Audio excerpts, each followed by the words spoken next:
جو شخص فجر کی 2 سنت پڑھتا ہے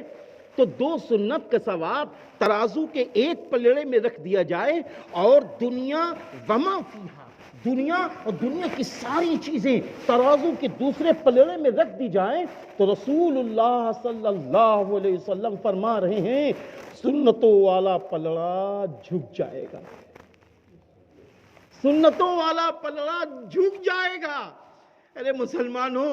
وہ عقل مند ہے انسان جو اپنے بیٹوں کو بہترین محل بنا کے دے دے اور اس محل میں بھی وہ اللہ کی نافرمانی ایسی میں رہ کے کر رہا ہو، اللہ کی طرف سے لگنے والی اذان پر وہ لبیک نہ کہہ رہا ہو۔ وہ باپ عقل مند ہے یا وہ باپ عقل مند ہے جس کے پاس خالی ٹین ہے، جھوپڑی ہے، میں کہتا ہوں تٹر ہے، اور اس سردی میں بیچارہ کپ کپاتا ہے رات میں، لیکن ان کے بچے نماز پڑھ رہے ہیں اور 2 رکعت فجر کی نماز